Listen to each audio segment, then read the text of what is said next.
오늘 우리에게 주실 말씀은 사도행전 23장 1절에서 11절 말씀입니다. 신약성경 228페이지입니다. 바울이 공회를 주목하여 이르되 여러분 형제들아 오늘까지 나는 범사의 양심을 따라 하나님을 섬겼노라 하거늘 대제사장 아나니아가 바울 곁에 서 있는 사람들에게 그 입을 치라 명하니 바울이 이르되 해치란다며 하나님이 너를 치시리로다. 내가 나를 율법대로 심판한다고 앉아서 율법을 어기고 나를 치라 하느냐 하니 곁에 선 사람들이 말하되 하나님의 대제사장을 내가 욕하느냐. 바울이 이르되 형제들아 나는 그가 대제사장인 줄 알지 못하였노라. 기록하였으되 너의 백성의 관리를 비방하지 말라 하였느니라 하더라. 바울이 그 중 일부는 사두개인이요 다른 일부는 바리새인인 줄 알고 공회에서 외쳐 이르되 여러분 형제들아 나는 바리새인이요 또 바리새인의 아들이라 죽은 자의 소망 곧 부활로 말미암아 내가 신문을 받노라. 그 말을 한적 바리새인과 사두개인 사이에 다툼이 생겨 무리가 나누어지니 이는 사두개인은 부활도 없고 천사도 없고 영도 없다 하고 바리새인은 다 있다 함이라. 크게 떠들새 바리새인 편에서 몇 서기관이 일어나 다투어 이르되 우리가 이 사람을 보니 악한 것이 없도다. 혹 영이나 혹 천사가 그에게 말하였으면 어찌하겠느냐 하여 큰 분쟁이 생기니 천부장은 바울이 그들에게 찢겨질까 하여 군인을 명하여 내려가 무리 가운데서 빼앗아 가지고 영내로 들어가라 하니라. 그날 밤에 주께서 바울 곁에 서서 이르시되 담대하라. 내가 예루살렘에서 나의 일을 정언한 것 같이 로마에서도 정언하여야 하리라 하시니라. 아멘.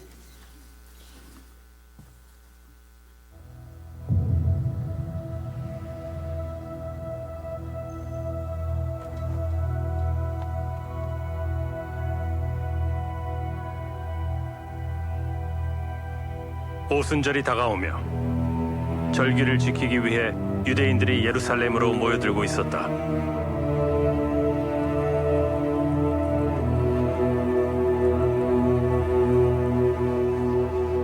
바울에 대한 악성 루머가 퍼질 대로 퍼져 있었고 이 오해를 풀지 못하면 바울의 복음은 변질된 것으로 여겨져 사도권 박탈은 물론 그가 복음을 전한 모든 교회가 부정당할지도 모를 위태로운 상황이었다. 바울은 소문을 빠르고 확실하게 해명해야 했다.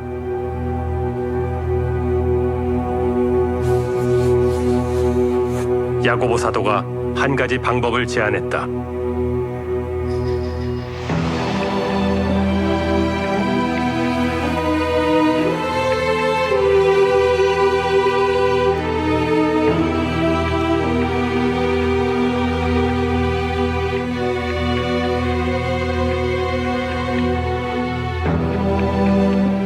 무엇보다 확실했지만 위험한 방법이었다.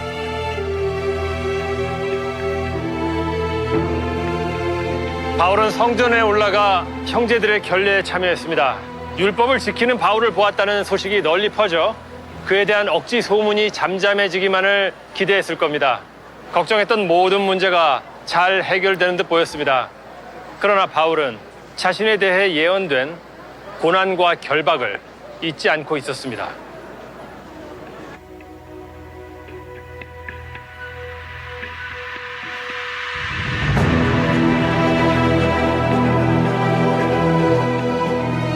정결 예식의 마지막 날, 형제들의 예식은 마무리가 되었고 성전에서 바울을 보았다는 소문이 돌기 시작했다.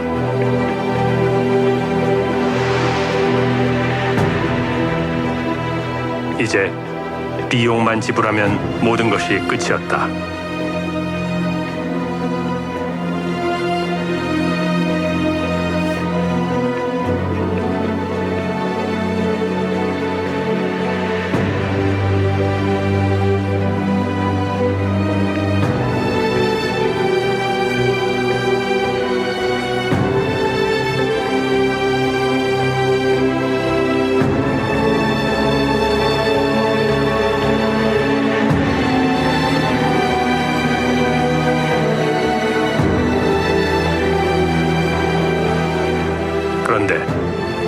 비용 지불을 위해 올라간 성전에서 바울은 성령의 예언대로 결박당한다.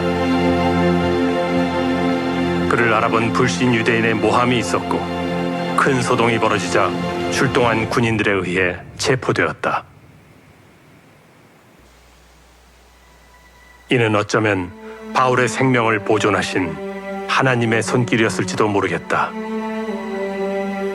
로마인 신분으로 채찍질은 피했으나 밝혀지지 않은 혐의점 때문에 유대인들 앞에 서야 했다.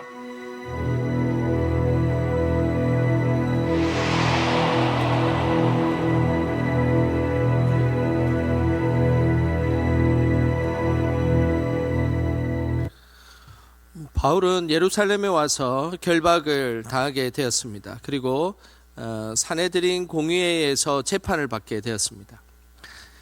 우리가 지금 계속 보고 있는 사도행전 21장부터 23장까지는 유대에서 재판을 하고 있는 중이고, 그 다음 이제 계속 보게 될 24장부터 사도행전의 마지막 28장까지는 로마에서 재판을 받는 장면입니다.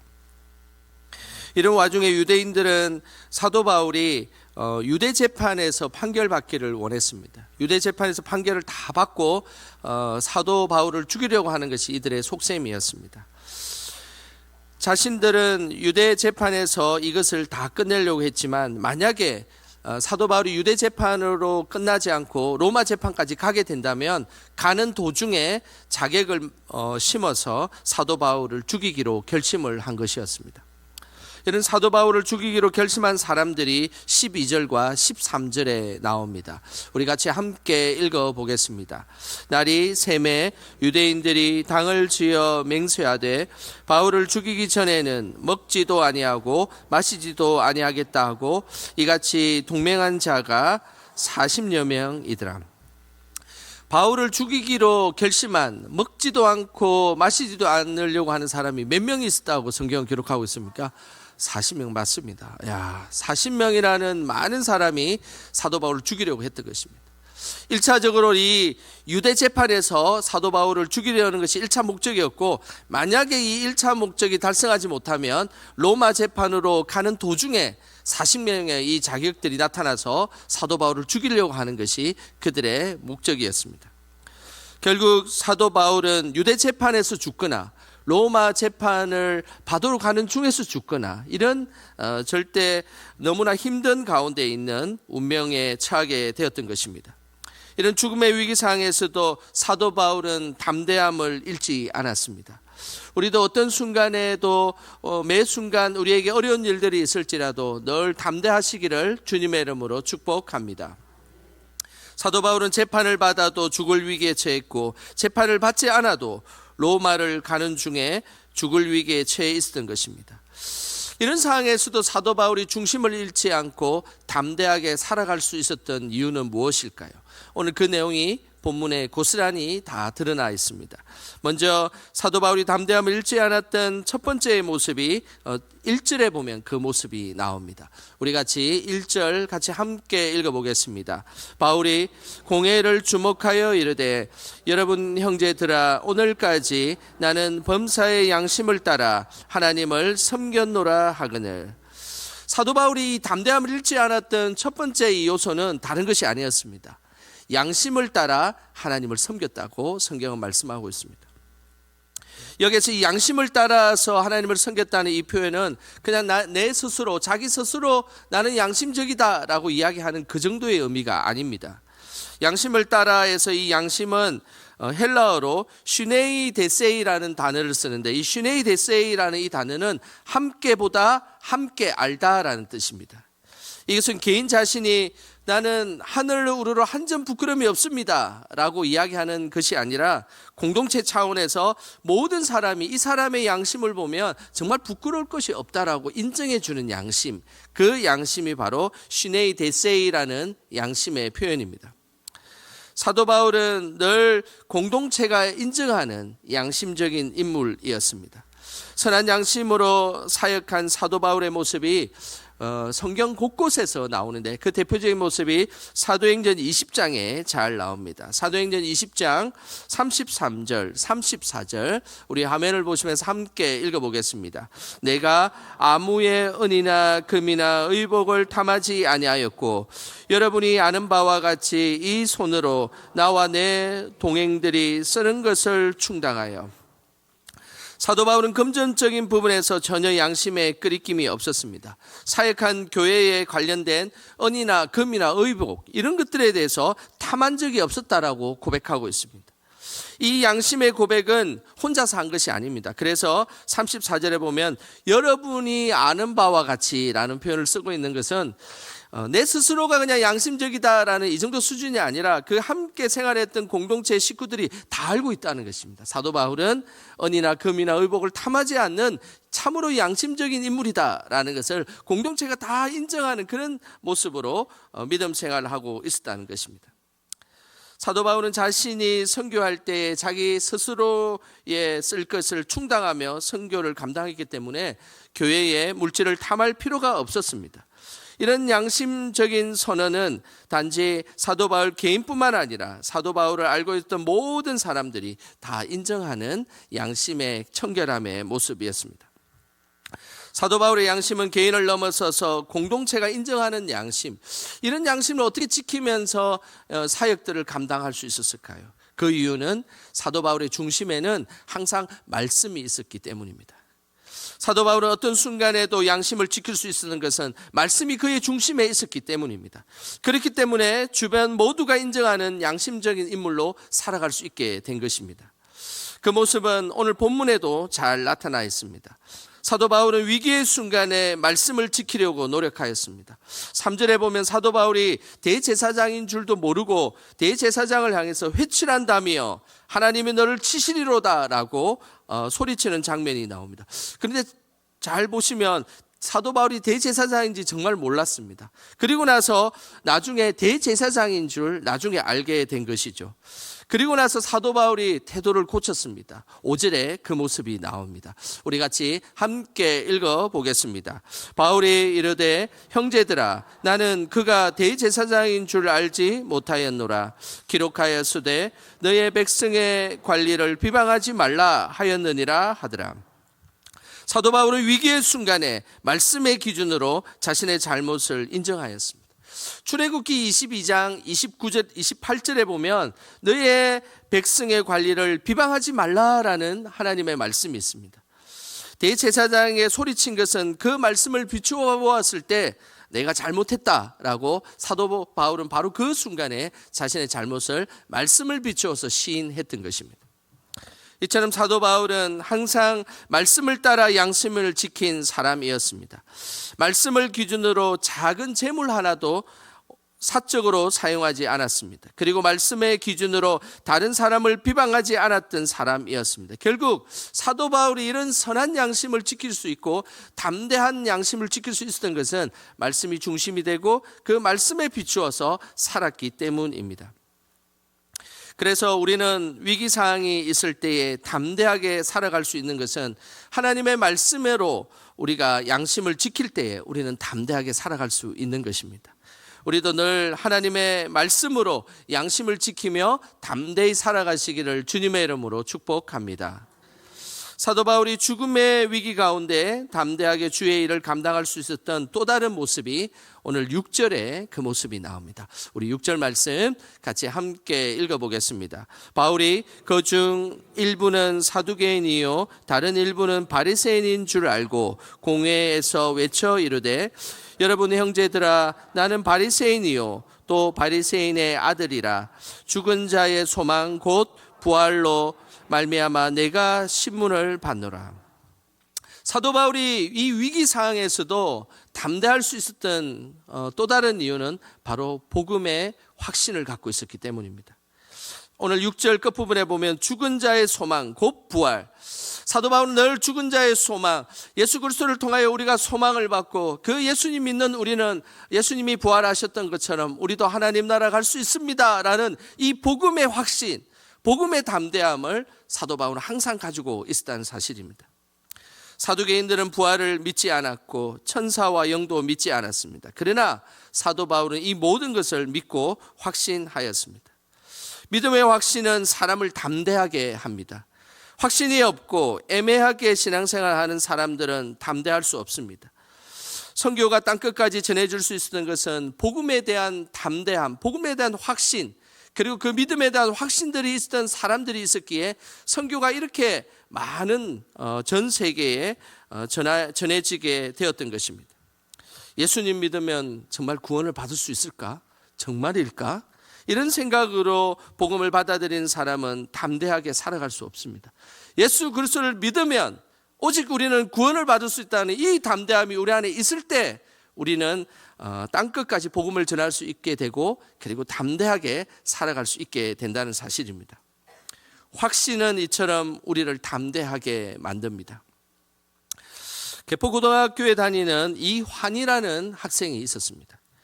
이 학생이 책을 한 권을 썼는데 죽지마 무당벌레야라는 아주 유명한 책을 한 권 지었습니다.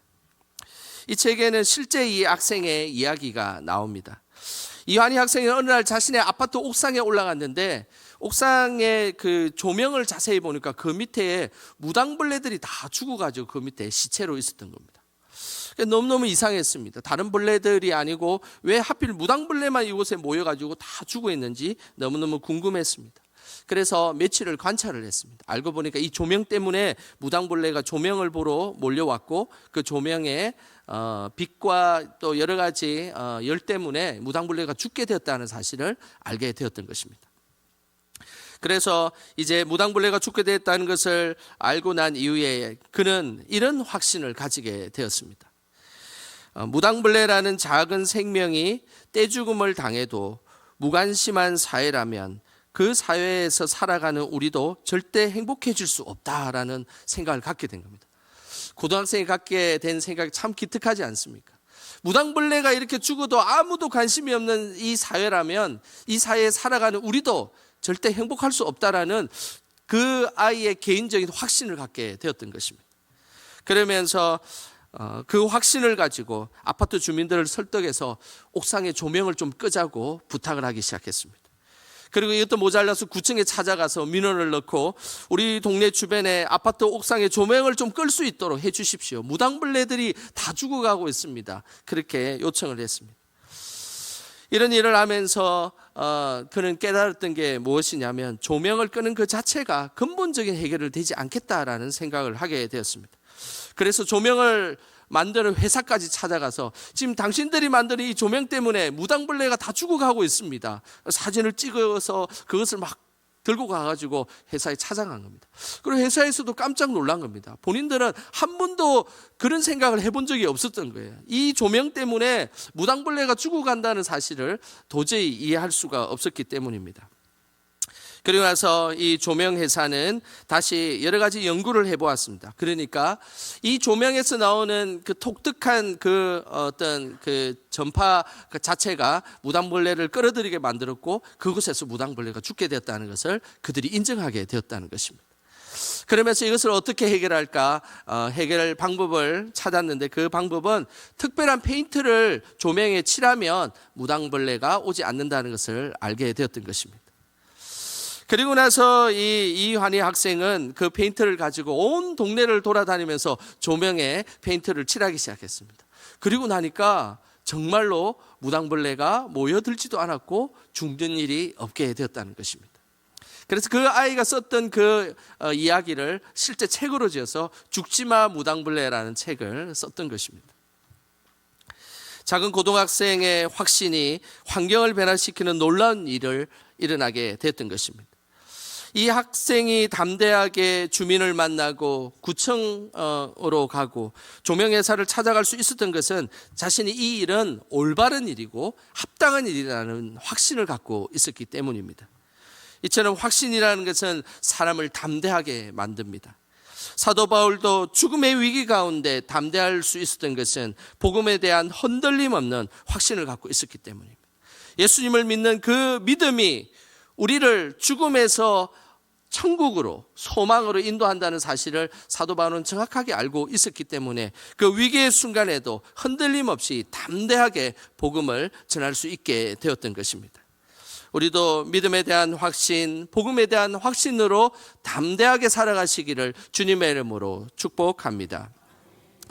사도 바울은 담대하게 선교를 감당할 수 있었습니다. 그러면서 오늘 마지막에 이 담대함의 모습이 11절에도 고스란히 나옵니다. 우리 11절 같이 함께 읽어보겠습니다. 그날 밤에 주께서 바울 곁에 서서 이르시되 담대하라. 내가 예루살렘에서 나의 일을 정언하는 것 같이 로마에서도 정언하여야 하리라 하시니라. 사도 바울이 담대하게 선교를 감당할 수 있었던 것은 하나님이 항상 바울 곁에 계셨기 때문입니다. 하나님은 바울이 선교하는 순간마다 곁에 계셨습니다. 이날도 매우 중요한 타이밍에 사도 바울에게 나타나셨습니다. 오늘 11절에 보면 하나님이 나타난 시간을 그날 밤에라고 표현하고 있습니다. 도대체 그날 밤에 무슨 일이 있었을까요? 그것은 바로 앞절 10절에 보면 그날 밤에 무슨 일이 있었는지가 잘 나옵니다. 10절에는 이런 내용이 있습니다. 큰 분쟁이 생기니 천부장은 바울이 그들에게 찢겨질까 하여 군인을 명하여 내려가 무리 가운데서 빼앗아 가지고 영내로 들어가라 하니라. 사도 바울은 이 분쟁으로 인하여서 지금 사도 바울의 몸이 그냥 갈기갈기 찢겨질 것 같은 그런 위기의 순간이었습니다. 사도 바울이 이런 위기의 순간, 죽음을 맞닥뜨리는 이 위기의 순간에 나타나셔서 그날 밤에 하나님이 찾아오신 것입니다. 곁에 오셔서 사도 바울에게 찾아오셔서 사도 바울에게 담대하라라고 그렇게 말씀을 하셨던 것입니다. 이 곁에라는 이 단어는 에피스타스라는 단어인데 이 단어는 바로 옆에서 아주 친근하게 이야기하다라는 의미입니다. 사도 바울이 죽음의 순간을 맞닥뜨리는 그 순간에 사도 바울이 옆에서 아주 친근하게 하나님께서 나타나셔서 속삭였던 그 속삭임은 담대하라라는 것이었습니다. 이 담대함은 단순히 그냥 담대하라라고 공허한 말로 이야기한 것이 아닙니다. 우리 곁에서 사랑하는 마음으로 사도 바울을 위로하는 마음으로 그리고 사도 바울을 보호하는 마음으로 담대하라라고 말씀하셨던 것입니다. 하나님께서 친히 담대하라고 말씀하셨던 이유는 하나님께서 친히 세상과 겨루어서 세상을 이기셨기 때문입니다. 우리에게 찾아오는 두려움 그리고 우리를 위축되게 만드는 것, 이 모든 것들을 하나님이 이기셨고 그 하나님을 바라보고 믿으면 우리가 담대해진다라는 것이 하나님의 그 담대함의 뜻입니다. 요한복음 16장 33절에 그 내용이 나옵니다. 우리 같이 화면을 보시면서 요한복음 16장 33절 같이 한번 읽어보겠습니다. 이것을 너희에게 이르는 것은 너희로 내 안에서 평안을 누리게 하려 함이라. 세상에서는 너희가 환난을 당하나 담대하라. 내가 세상을 이겼노라. 우리는 살아가면서 세상에서 환난을 당할 때가 많습니다. 시련과 고통이 찾아오기도 하고 갑작스러운 어려움에 처하기도 합니다. 그때에 우리는 기억하셔야 됩니다. 그 세상을 이기신 하나님이 우리와 함께 하시고 그리고 우리 곁에서 너무나 친근하게 동행하시는 그 하나님이 계시기에 우리는 담대할 수 있는 것입니다. 내 안에 담대해야지 내 안에 그냥 다짐으로 담대해진다고 우리는 담대해질 수 없습니다. 그 담대는 일순간에 사라지는 그냥 신기루와 같은 담대함입니다. 그러나 세상을 이기셨던 예수님이 세상을 이기셨던 그 하나님이 우리와 함께하고 계신다면 우리는 그 믿음으로 담대해질 수 있게 되는 것입니다. 세상을 살아가다 보면 우리를 위축하게 만드는 것들이 많습니다. 때로는 물질에 의해서 우리 위축되기도 하고 어떨 때는 갑작스럽게 덜컥 건강에 어려움이 생겨서 그렇게 건강하고 담대하게 살아가다가도 주저앉게 될 때가 있습니다. 또 어떨 때는 힘든 일로 인하여서 또 어떨 때는 인간관계로 인하여서 위축될 때가 너무 많습니다. 그럴 때마다 기억하시길 바랍니다. 우리를 위축되게 만들었던 모든 것을 이기시고 그것을 능가하시는 능력의 하나님이 우리와 함께하고 계신다는 것입니다. 그 하나님이 우리를 향해서 담대하라라고 말씀하십니다. 또한 하나님은 사도 바울에게 담대함을 주시면서 분명한 사명을 제시해 주셨습니다. 11절 하반절 우리 화면을 보시면서 다시 한 번 더 읽어보겠습니다. 내가 예루살렘에서 나의 일을 정언한 것 같이 로마에서도 정언하여야 하리라 하시니라. 사도 바울을 예루살렘에 오게 하신 분도 하나님이시고, 그리고 사도 바울을 로마까지 인도하실 분도 하나님이십니다. 하나님이 주신 사도 바울의 궁극적인 사명은 당시에 가장 세계의 중심이 되었던 로마에 가서 복음을 전하게 하는 것이었습니다. 로마로 가기 전까지 어떤 죽음의 위험과 어려움이 있어도 결코 사도 바울은 죽지 않을 것이다 라는 것이 하나님의 약속의 그 놀라운 은혜였습니다. 하나님은 이런 사명을 통해서 사도 바울을 담대하게 사역할 수 있도록 하신 것입니다. 무슨 일이 있어도 나는 로마에 가서 분명히 복음을 전하게 될 것이다 라는 그 믿음의 확신이 있었기에 사도 바울은 지금 당장의 힘들고 어려움을 헤쳐나갈 수가 있게 되었던 것입니다. 이 사명이 사도 바울을 두려움에서 이길 수 있게 한 것입니다. 19세기 중반에 30년 동안 아프리카 대륙을 3번이나 횡단하며 무려 60만 명에 해당되는 많은 사람들에게 복음을 전했던 한 인물이 있습니다. 그 인물은 바로 리빙스턴이라는 인물입니다. 이 리빙스턴은 아프리카 선교의 기념비적인 인물입니다. 아프리카 선교하면 이 리빙스턴을 빼놓고 생각할 수 없는 그런 인물이죠. 리빙스턴은 아프리카 선교를 하면서 사자와 같은 맹수의 위협을 수차례나 맞이하게 되었습니다. 그리고 가는 어떤 특정한 원주민은 백인이면 무조건 죽이려고 하는 그런 원주민들도 만나게 되었습니다. 뿐만 아니라 어느 날 사자에게 어깨를 물려서 한쪽 어깨를 완전히 못 쓰게 되었습니다. 하지만은 이 리빙스턴이 이런 죽음의 위험, 고통의 어려움이 찾아왔을 때도 담대할 수 있었던 것은 그의 사명 때문이었습니다.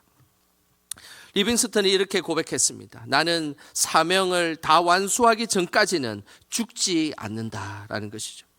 하나님은 리빙스턴으로 하여금 아프리카의 이 사명을 완수하기 전까지 절대 죽지 않을 것이다 라는 약속을 그에게 주셨기 때문입니다. 그 사명에 대한 약속, 하나님이 나를 지켜주실 것이라는 그 약속을 가지고 있었기 때문에 리빙스턴은 식인종이 자신에게 찾아와도, 사자가 찾아와도 두려워하지 않고 담대하게 주의 일을 감당할 수 있게 된 것입니다. 사도 바울도 몸이 갈기갈기 찢어질 것 같은 죽음의 순간에도 두려워하지 않고 담대할 수 있었습니다. 왜냐하면 지금 이 자리는 로마를 아직 가지 않는 자리이고, 나는 분명히 로마에 가서 복음을 전해야 되겠다는 그 사명을 사도 바울은 분명히 알고 확신하고 있었기 때문입니다. 우리는 살아가면서 우리를 두렵게 하고 걱정하는 것들에 둘러싸여 있을 때가 있습니다. 하지만 두려움과 걱정보다는 그것을 이겨내신 크신 하나님을 늘 바라보시기를 주님의 이름으로 소망합니다.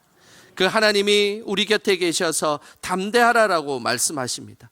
그리고 그 하나님은 이 모든 것을 이기셔서 우리가 어떤 순간에도 담대할 수 없이 주저할 때도 하나님은 우리에게 다시 용기 주시고 그리고 은혜를 허락하시는 분이라는 사실입니다. 세상을 이기신 하나님을 의지하며 하나님 주신 그 담대함으로 평생을 살아가며 또 우리에게 주신 사명을 이어가는 우리 모두가 되시기를 주님의 이름으로 축원합니다. 기도하겠습니다. 하나님 아버지, 항상 우리 곁에 계셔서 우리를 인도해 주셔서 감사드립니다. 세상 속에 살아가지만 우리의 마음이 위축되지 않게 하시고 세상을 이기신 주님만을 바라보며 담대하게 살게 하옵소서. 선한 양심과 주님께서 주신 사명이 항상 우리를 주의 길로 걸어가게 하시고 그 일들로 인하여 힘과 능력으로 담대히 살아가게 하여 주시옵소서. 예수님의 이름으로 기도드립니다. 아멘.